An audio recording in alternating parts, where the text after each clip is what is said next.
지난주에는 저희들이 포도나무 비유, 나는 참 포도나무요 너희는 가지라 라는 이 비유의 말씀을 나누었습니다. 사실 이 말씀은 교회 다니는 사람은 누구나 다 잘 알고 있는 아주 익숙한 말씀입니다. 교회에서 주일학교를 다녔다면 주일학교 게시판에 붙어있는 포도송이 그림들을 본 기억이 있을 것입니다. 주일학교는 이것을 여러 가지로 이용하죠. 단순히 포도나무 비유의 이야기를 들려줄 뿐만 아니라 아이들의 출석부도 포도나무 송이로 만들어서 아이들이 출석하면 거기에다가 스티커를 하나씩 붙여가면서 보여주죠. 어떤 때는 성경 읽기를 하거나 과제를 해오면 그 상으로 이 포도나무 열매 하나하나에다가 스티커를 붙여줍니다. 그래서 주일학교를 다니는 아이들에게는 포도나무는, 그리고 포도는 자신들이 수고해서 얻은 열매, 상급처럼 여겨지기도 합니다. 아주 익숙하죠. 하지만 우리는 이렇게 익숙하지만 오늘 본문의 이야기, 포도나무 비유의 이야기를 처음 들었던 예수님의 제자들이나 이스라엘 사람들에게는 이것은 깜짝 놀랄 만한 비유였습니다. 이스라엘 사람들에게 포도나무, 그러면 그것은 바로 이스라엘 사람들을 가리키는 것입니다. 농부 되신 하나님이 애굽에서부터 옮겨서 가나안 땅에 심은 하나님의 나무, 그 나무가 포도나무, 바로 이스라엘 백성들입니다. 그래서 이스라엘 사람들은 자신들이 비록 하나님께 불순종해서 구약의 많은 선지자들의 이야기 속에 나오는 것처럼 참된 열매를 맺지 못하는 포도나무였기에 책망도 듣고 포로로 끌려가기도 하고 고난도 당했지만 이제는 돌아와서 열심히 하나님의 말씀을 지키면 아름다운 열매 맺는 포도나무로 칭찬 들을 것이라는 생각을 하고 열심히 신앙생활을 하고 있었습니다. 근데 오늘 비유에서, 본문에서, 포도나무 비유에서 예수님은 너희들은 포도나무가 아니다. 내가 참 포도나무다. 그리고 나에게 붙어 있지 못하면 아무도 열매를 맺을 수 없다. 라는 말씀을 해 주신 것이죠. 이스라엘 사람들은 깜짝 놀라는 것입니다. 예수님은 이 비유를 통하여 제자들에게 정확하게 두 가지 사실을 기억시킵니다. 너희들이 아무리 노력해도 너희들은 하나님의 계명을 온전히 지켜낼 수 없는 자들이다. 너희들이 하나님 앞에서 열매를 맺는 포도나무 가지가 되는 유일한 방법은 나에게 붙어서 내가 주는 생명의 말씀을 먹는 방법밖에 없다. 라는 사실을 명확히 합니다. 이스라엘 사람들에게는 충격이었고 우리에게는 그 너무나 익숙한 그 비유의 말씀, 오늘 본문은 그 비유의 말씀의 내용을 도대체 그럼 포도나무의 가지로서 우리가 붙어있다는 그 내용이 무엇을 의미하는가, 그것을 자세하게 설명하는 내용이 오늘 본문에 등장합니다. 하나님이 주신 그 관계, 예수님이 포도나무요, 예수님을 믿는 그의 제자와 백성들은 그의 가지다 라는 이 관계, 그것이 과연 무엇을 의미하는가? 오늘 본문 첫 구절에서 주님이 그렇게 얘기하죠. 그것은 사랑의 관계다 라고 말씀해 주십니다. 아버지께서 나를 사랑하신 것 같이 나도 너희를 사랑하였으니 나의 사랑 안에 거하라. 가지로서 나에게 붙어 있는 그 생명의 관계는 바로 사랑의 관계다. 먼저는 하나님 아버지와 그리고 예수님 사이의 관계를 먼저 설명합니다. 사실 우리가 이해하기는 어렵습니다. 삼위일체의 하나님, 한 분 되신 그 하나님, 아버지와 아들의 사이에 어찌 보면 인간이 아니기에 완전한 사랑이라고 말할 수 있는 그분들 사이의 그 관계는 우리 인간이 이해하기는 어렵죠. 하지만 우리는 이해할 수는 없지만 주님의 말씀을 통해서 그래, 그 사랑은 완전한 사랑일 것이다 라고 이해할 수 있습니다. 그리고 주님은 그것을 예로 들면서 다음에 말을 이어가죠. 아버지가 나를 사랑한 것 같이, 그리고 내가 그 사랑 안에 거하는 것처럼 나도 너희들을 그렇게 사랑한다. 그러니 내 사랑 안에 거하라 라고 말합니다. 이 부분을 제자들은 좀 이해할 수 있습니다. 그래, 예수님이 우리를 사랑하시는 것을 우리는 이해할 수 있어. 지난 3년 동안 예수님은 그들의 선생님이셨고 그들의 보호자였고 그들에게 때로는 육신의 양식을 먹이셨고 영의 양식도 먹이셨습니다. 진리로, 생명으로 그들을 인도해 가셨죠. 제자들은 이 말씀 속에서 그래, 주님이 우리를 사랑하시지. 근데 아직 제자들이 깨닫지 못하고 이해하지 못하는 더 큰 사랑이 남아 있습니다. 주님 오늘 본문 속에서 그런 말씀을 하시죠. 사람이 친구를 위하여 자기 목숨을 버리면 이보다 더 큰 사랑이 없나니. 내 사랑, 주님이 그렇게 말씀하시는 것이죠. 내가 너희들에게 보여줄 사랑은 지난 3년 동안 보여줬던 사랑보다 훨씬 더 큰 것이다. 너희들의 생명을 위해 내 목숨을 바치는 사랑이다 라고 말씀해 주십니다. 그러면서 이제 그 사랑 안에 거하라고 말씀해 주십니다. 사실 이것은 굉장히 놀라운 말씀입니다. 우린 익숙하기 때문에 또 그런 말씀이 익숙하구나 하고 생각할지 모르지만 예수님이 말씀하셨던 고대 시대, 그리스 로마 시대의 사람들에게 이 말씀은 이해하기가 굉장히 어려운 말씀입니다. 왜 그럴까요? 고대 사람들에게 신은 어떤 존재일까요? 신은 능력을 지니고 있죠. 하지만 신은 무서운 존재였습니다. 고대 사람들은 그래서 신에게 웬만하면 나가지 않습니다. 함부로 갔다가 무슨 일을 당할지 모르기 때문에 신에게 가까이 가지 않습니다. 신의 거처에 왕래하는 그 사람들은 그래서 특별하죠. 제사장이나 신녀들은 아주 특별한 사람들입니다. 신성한 사람들입니다. 일반인들은 두려워서 그 자리에 나가지도 않습니다. 정말로 내가 해결할 수 없는 문제가 생겼을 때만 신에게 나가죠.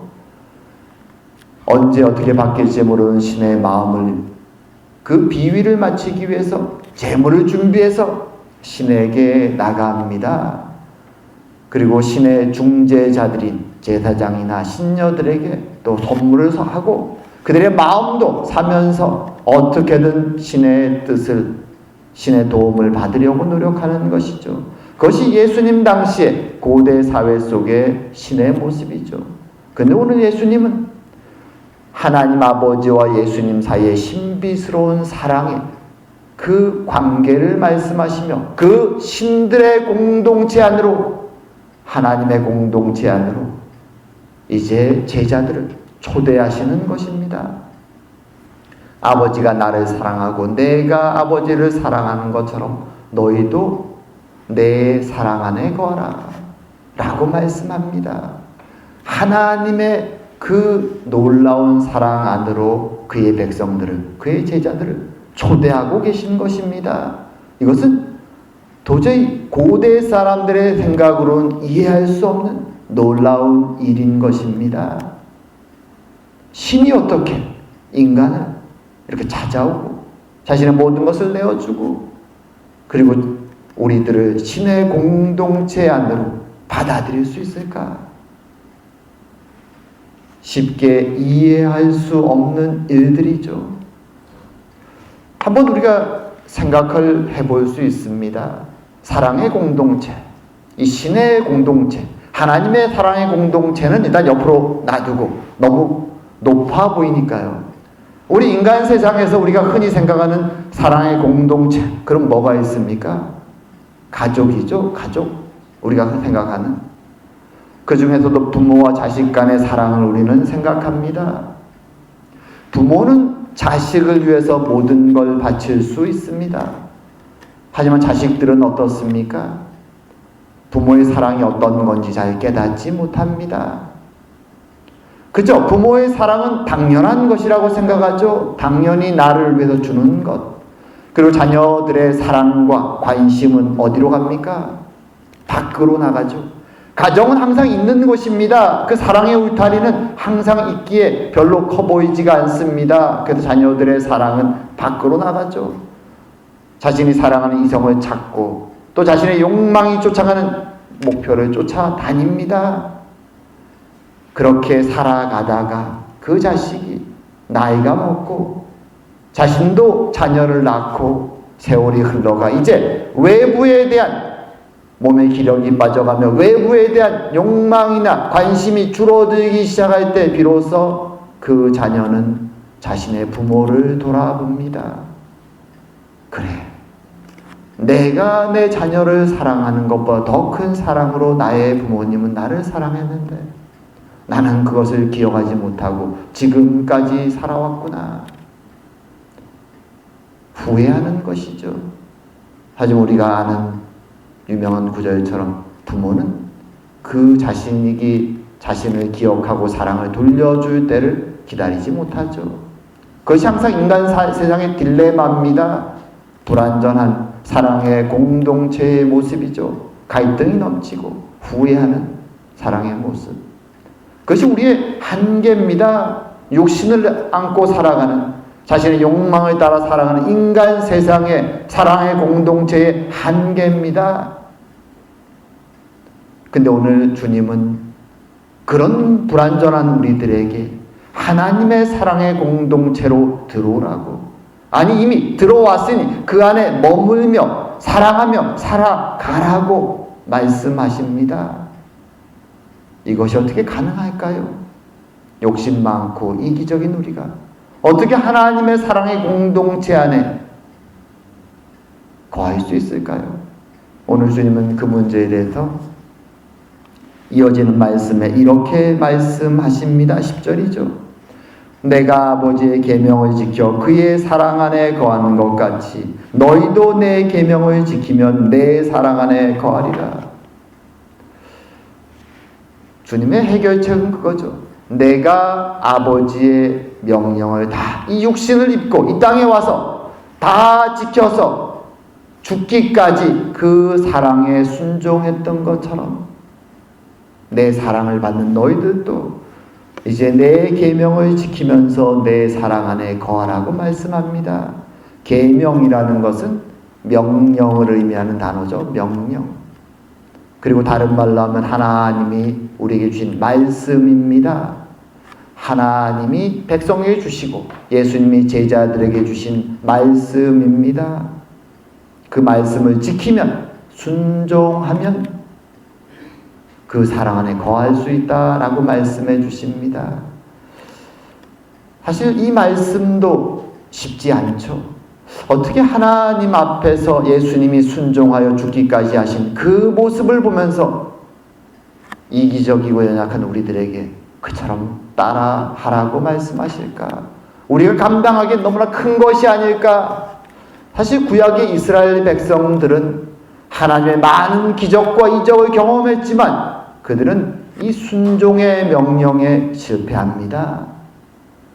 그리고 그들은 포로가 되어 바벨론 땅에 끌려가죠. 하나님은 그들의 모습을 안타까워하시며 선지자들을 통해서 새 언약을 주십니다. 하나님이 계명을 주셨고 기적과 은혜를 통하여 가나안 땅에 정착시켰지만 순종에 실패한 이스라엘 사람들에게, 그래, 너희들은 그렇게 연약한 자들이야. 그래서 너희들은 내가 주었던 옛 언약을 지킬 수 없지만 나는 이 옛 언약을 반드시 성취할 거야 라고 말씀하시면서 새 언약을 주십니다. 새 언약이라는 것이 무엇입니까? 선지자들을 통해서 말씀하셨던 새 언약. 그것은 돌판에 새겼던 언약의 말씀을, 십계명의 말씀을 너희들이 순종할 수 없으니 이제는 너희들이 더 이상 잊어먹지 못하고 부인할 수 없도록 너희들의 마음판에 내가 내 계명을 새길 것이다 라는 것이 새 언약입니다. 어떻게 우리의 마음판에 하나님의 계명을 새겨 넣을 수 있을까요? 주님은 이 새 언약을 성취하시기 위해서 두 가지 구체적인 플랜을 세우십니다. 그 중에 하나가 오늘 포도나무로 이 땅에 내려오셔서 모든 고난과 짐을 짊어지시고 인간과 하나님 사이에 큰 막힌다면 그 죄의 문제를 해결하시고 십자가에 돌아가신 그 예수님을 통한 것이 플랜 1입니다. 첫 번째 계획. 도대체 인간의 능력으로 하나님의 말씀에 순종할 수 없기에 주님은 이 땅에 예수님을 보내신 것이죠. 자, 봐라. 너희처럼 육신을 입고 이 땅에 와서 모든 말씀에 순종하며 너희들의 죄를 위해서 십자가의 죽음을 내가 죽었다. 이제 나에게 나와라. 주님이 말씀하신 것이죠. 나는 포도나무요 너희들은 가지라. 너희들의 능력으로 포도나무가 될 수 없기에 나에게 와라. 그리고 예수님이 행하신, 그리고 하나님이 계획하신 두 번째 계획은 무엇인가? 그것은 바로 성령을 주시는 것입니다. 우리의 마음속에 성령이 내주하게 하셔서 구약시대처럼 특별한 사람에게만 임하는 것이 아니라 우리 모두에게 성령이 오셔서 우리의 마음속에 예수님이 말씀하신 것처럼 주님의 말씀을 깨닫게 하고 믿게 하고 생각나게 하는 그 성령이 동행하시게 될 것이라는 것입니다. 그럴 때 비로소 우리는 순종의 길을 걸어갈 수 있다. 주님은 말씀하십니다.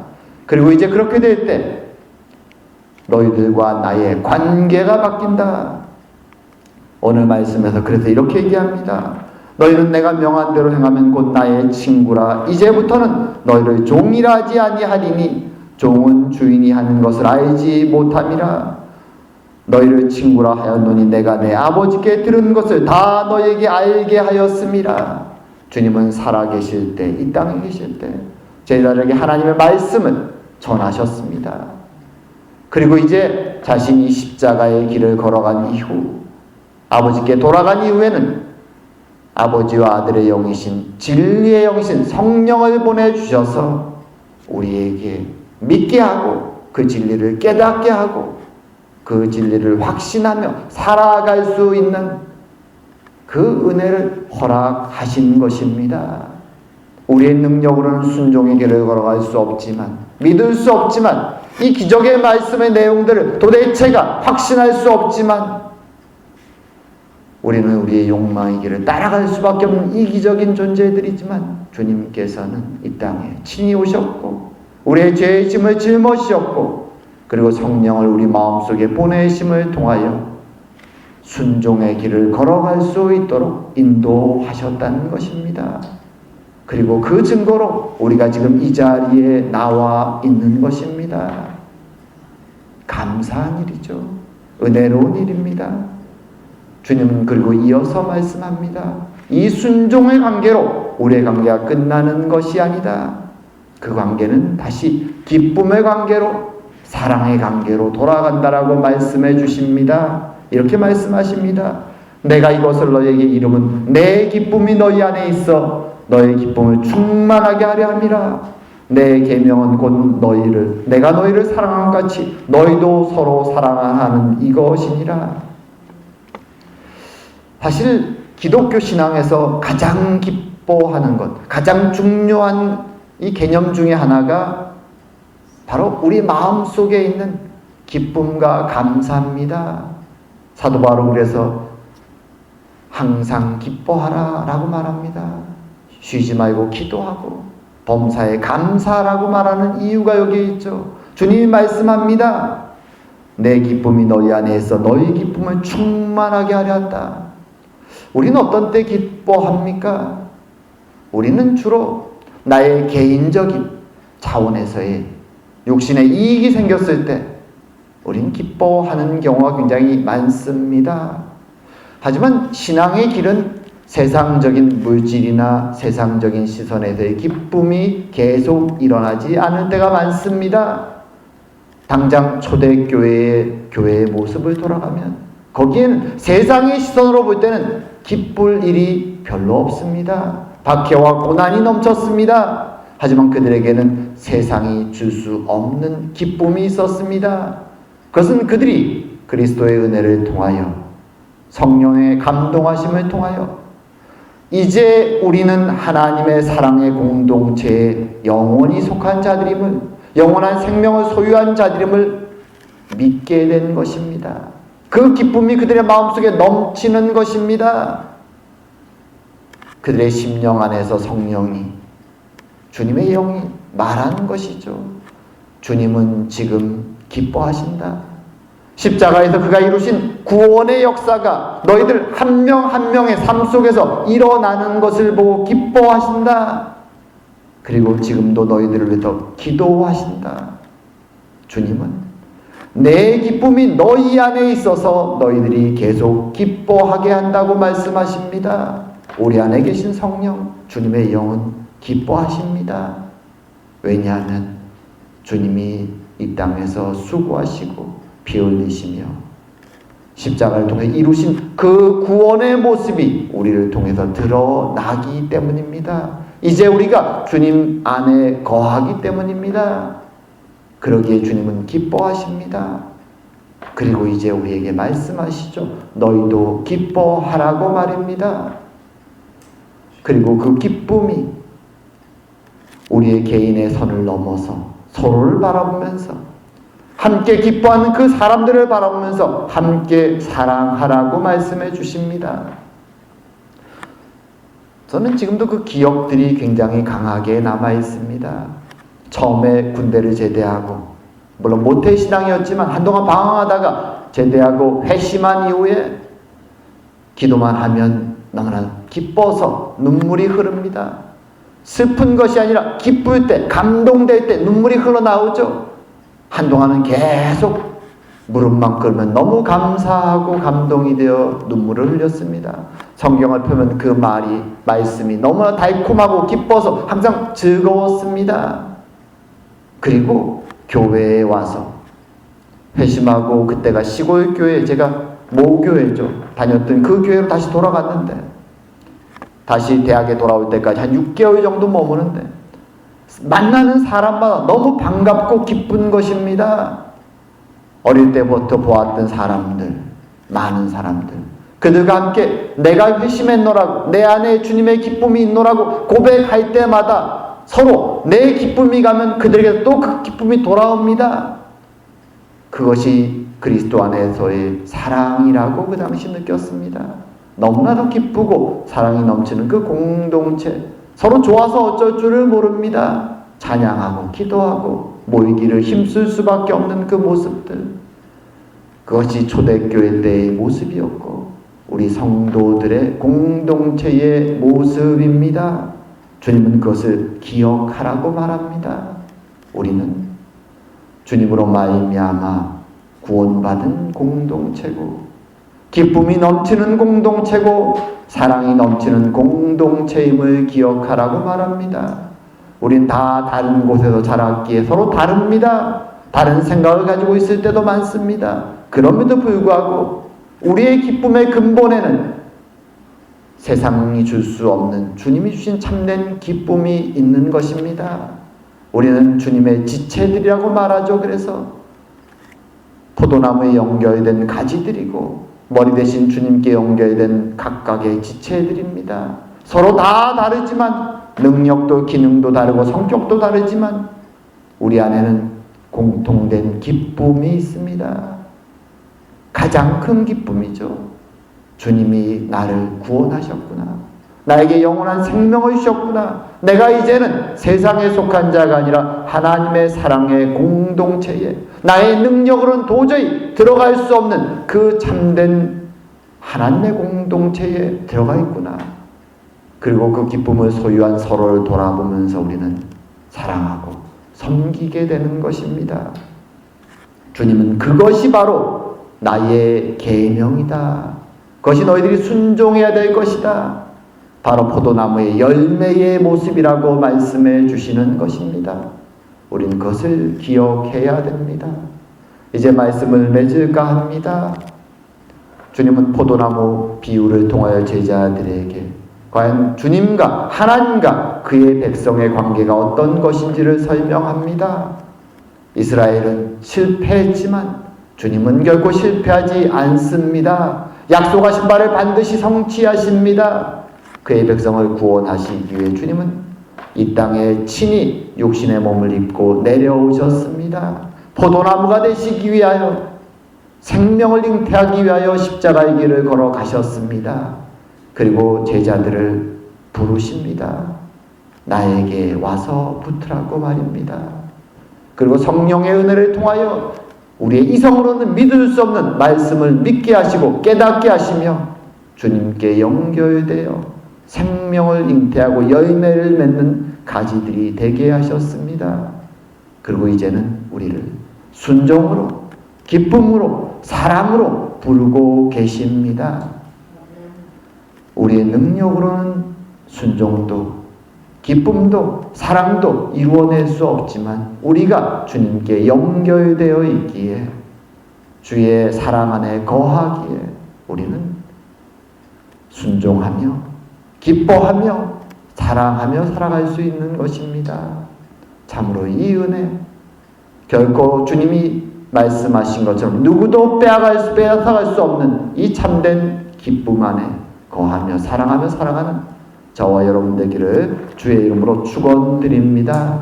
기도드리겠습니다. 사랑과 은혜의 하나님 아버지, 우리의 연약함에도 불구하고 우리를 찾아와 주시고 사랑하여 주시고 불러주시니 감사드립니다. 우리를 위하여 모든 것을 이루시고 이제 우리를 불러서 생명을 주시니 감사합니다. 기쁨을 주시니 감사합니다. 사랑을 주시니 감사드립니다. 참으로 주님을 말미암아 기쁨이 넘치는 삶, 사랑이 넘치는 삶, 순종이 넘치는 삶을 살아갈 수 있는, 그래야 주의 영광을 세상 가운데 드러내며 살아가는 저희가 될 수 있도록 주님 축복하여 주시옵소서. 오늘도 우리 가운데 사랑으로 은혜로 인도하시는 하나님의 은혜에 감사드리오며 모든 말씀 예수님 이름으로 기도드립니다. 아멘.